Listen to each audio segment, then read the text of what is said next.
Now at 6, how some local kids got a lesson on the duties of a police force. Plus, how a local girl is crafting up a sweet treat to beat this summer heat. And for veterans in Mount Vernon, it's Christmas in July. I'm Anthony Saviello with the story. The 4 states' most watched news starts now. A former Commerce, Oklahoma police officer is charged after allegedly damaging property at a Knoll, Missouri bar. This is KOAM News at 6. I'm Dow Quick. The incident happened on July 8th. At that time, 32-year-old Christopher Chase of Miami worked for the Commerce Police Department.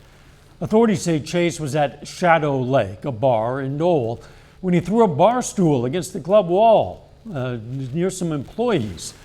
Police were called. Chase was arrested. Authorities also say while in the patrol car, Chase began striking his head against the car, needed to be restrained. A week later, Chase resigned from his position at the department. Chase is now charged with first-degree property damage, fourth-degree assault, trespassing, and resisting arrest. Belton, Missouri authorities are searching for 2 robbers who assaulted an ATM technician and got away with a lot of cash. Surveillance images show the robbers who assaulted the technician at the Bank of America ATM on North Avenue in Belton around 10:30 this morning. Both are black males, one with a heavy build, one very thin. Police say they got around $200,000. They drove a newer model silver Jeep Compass with a stolen license plate on the rear. The ATM cash boxes were later discovered in a nearby apartment complex dumpster. For another look at these surveillance images, go to KOAMnewsnow.com. A Missouri Department of Transportation driver has died from a single vehicle crash. Happened just before 1 this afternoon in Lawrence County, Missouri. Authorities say a MoDOT oil tanker was driving west on State Route V, left the road, and overturned. 38-year-old Charles Toller of Dadeville, Missouri, died at the scene. Authorities say oil leaked from the tank, but it was not a threat to a waterway nearby. Well, it's another scorcher out there. Let's check in with Chief Meteorologist Doug Heddy. Yeah, we've been heating up a bit each and every day, and that trend is going to continue. We're going to kind of sit right around 100 over the next few days. Heat advisory in effect, so this is going to be Wednesday, Thursday, Friday, and then we'll see if it re-ups for the weekend or not, and that's due to the high temperatures and, of course, some humidity as well. Had a few clouds kind of shooting through, a couple little thunderstorms popping up just northeast of the region. There's a very slight chance we could get an isolated storm on the Missouri side as we go through the evening hours, but most of this is going to stay in north central parts of Missouri. Well, look at the temps, 96, 97, 98 degrees. You factor in the wonderful humidity, you get the heat indices, what your brain thinks it actually feels to your skin, about 102 to 103. Throughout the evening hours, slide back through the 90s into the 80s. When are we going to get some relief? We'll look at that here in just a bit. See you soon. Yeah, it is hot, but Christmas has come early for veterans in Mount Vernon, Missouri. KOAM's Anthony Saviello has that story. For many of us, Christmas is a very special time of the year. And if you're like me, you wish it could happen every day. Unfortunately, this isn't the case. However, for veterans here in Mount Vernon, Christmas came a little early. The Missouri Veterans Home in Mount Vernon collaborated with the Carthage VFW Post 2590 to bring Christmas in July to the heroes of our country. They gave so much for us that we try and give back what we can. And in December, everybody remembers this facility and these people. By July, not so much. An event like this goes a long way to benefiting local veterans, such as Gary Worrell, a disabled veteran who served in Vietnam. I'll tell you, it's unbelievable for me because the way it was in '69 when we got out, or '70, it's a lot better. People seem like they appreciate us, and I do too. Appreciation for the many volunteers who took the time to care for and bring a gift to those who made the ultimate sacrifice for our country. So while there may not be any snow on the ground or lights hanging up, Christmas in July still puts a smile on these veterans' faces. Reporting in Mount Vernon, I'm Anthony Saviello, KOAM News. The VFW, in collaboration with other organizations, was able to raise more than $6,000 to make today's festivities possible. Some area kids today learned a bit about what it's like to be a member of law enforcement. The Jasper County Sheriff's Office held a junior deputy camp. Started with demonstrations from canine officers, then the junior deputies went to the shooting range and received lessons on responsible firearm use and gun safety. Hopefully that they'll come out of it realizing that everything that people say about cops is not true, that we're people just like everybody else and we got a job to do and we try to do it the best that we can with the tools that we've got. The day ended with demonstrations of the dangers of driving while impaired with the help of drunk goggles. They also learned how to perform field sobriety tests. A local Children's Miracle Network champion is beating the heat by making a summer treat. Freeman Health System partnered with Dairy Queen to allow CMN champion Layla Harrell to make her own blizzard. It's part of their Miracle Treat Day. The ice cream Layla created mint chocolate chip. I never thought I would get this far. I thought it was oh, cool, I get a service dog. That's amazing, that's great. I didn't think that it came along with all these other amazing opportunities that I would get to do. I got to speak and tell people more about diabetes. This coming Thursday, $1 from every Dairy Queen Blizzard purchased is donated to Freeman Health System. Nearly $20,000 has been raised locally for young Freeman patients since 2019.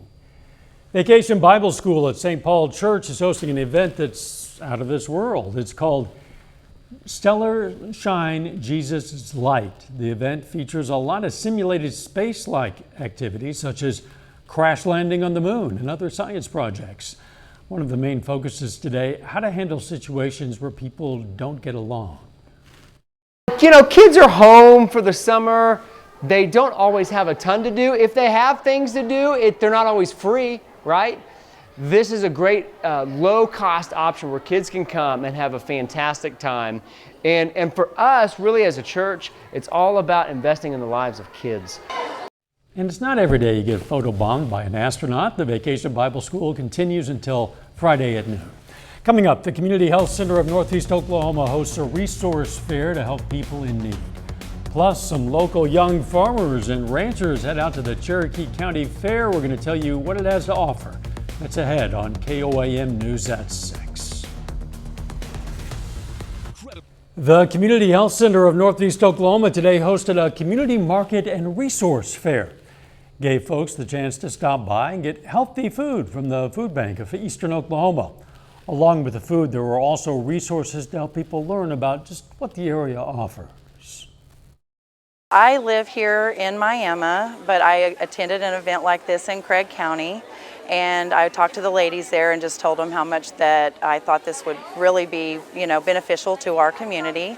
And it was just simply, just reaching out to the food bank and letting him know my ideas, and he was able to bring us over some food and help us distribute. That fair was at the First Christian Church in Miami. The Cherokee County Fair is underway in Columbus, Kansas, gives young farmers and ranchers the chance to showcase their livestock, among other things. This afternoon, there was a dog showmanship and obedience showcase and the pedal pull. There were also Girl Scouts at the fair to sell their treats and help prepare for the fair. To them, the social aspect is what makes the fair fun. I get to spend time with my friends, enjoy, and I also get to go a lot of places, and serve people and just do all this stuff.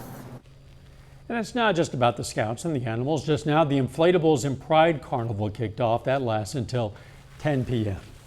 A little later, green slime appears in Missouri's Lake Taneycomo. We're going to tell you what the Missouri Department of Conservation is doing.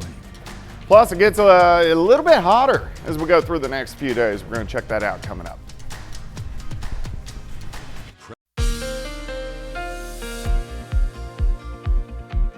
Well, it turned out to be a hot one for us today. Temperatures upper 90s to near 100 degrees. Heat indices 103, 104, 105 during the afternoon hours. Nice shot at Indigo Sky Casino and Resort.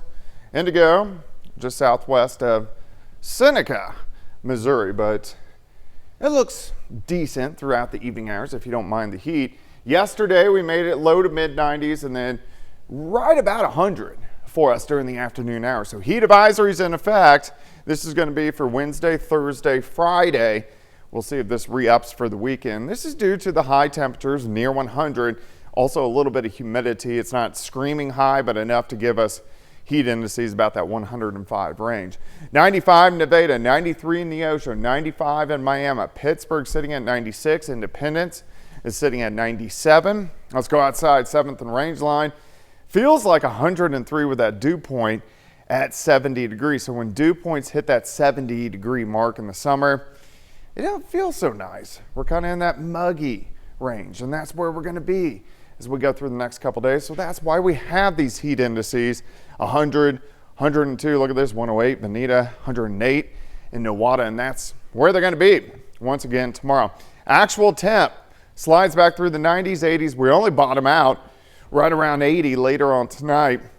A couple little thunderstorms popping up just northeast of the region, mainly in central Missouri. We got some action up across the northern parts of Missouri, and that's pretty much where it's going to stay. It's due to this big dome of high pressure. It takes all the waves a little bit farther north, so our rain chances, they kind of go down. We still have some, but they're not good ones as we go through the next few days. All right, let's go through time. Next 48 hours, we'll stop tomorrow morning. We start right around 80. By the noon hour, we're into the lower 90s. We can't rule out 1 or 2 isolated storms during the afternoon. 101 Nevada, 102 in Pittsburgh, Grand Lake 97, Cassville right around 97 degrees.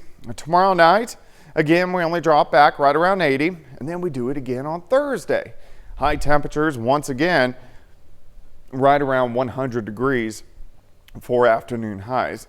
All right, heat indices for us tomorrow. They're going to be up there again, 105, 104, 103. So make sure if you're going to be outside, drink plenty of fluids. Let's go into Thursday. Heat indices again, 103, 104, 105 degrees. Very consistent as we go through the next few days. Day planner for you, 81 to start, 92 by noon. High temp, 101, 102 during the afternoon. Now, we've had some wind, which does make it feel a little bit better. We have the southwesterly winds. We're going to have gusts 25 to 30 for us tomorrow, and then they kind of start to back down a little bit as we go into Thursday. Still winds gusting right around 20 miles per hour. But it's hot. It's late July, last week of July. Alert days, next 3 days, just due to the heat advisory in effect.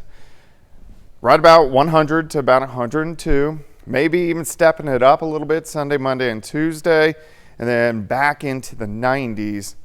Not until about next Thursday, that's a pretty good stretch. Isn't it remarkable? We're talking about dropping down into the 90s. Yeah.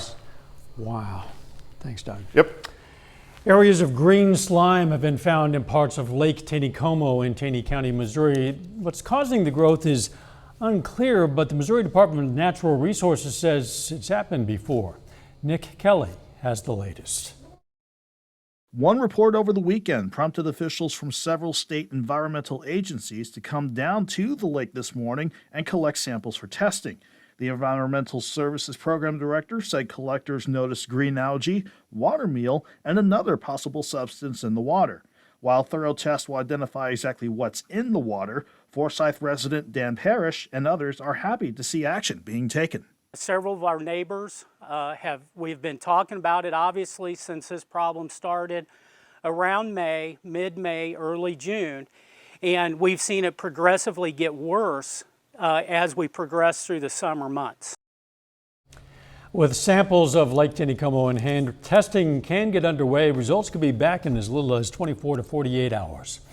John Dale's here now. The Outlaws postseason anyway, is on the line tonight. Yeah, that's right. Joplin hosts the Mink League South Divisional playoff game this evening. And Missouri Southern and Pitt State football took the stage at MIAA Media Day this afternoon. Hear from their coaches and players on the other side.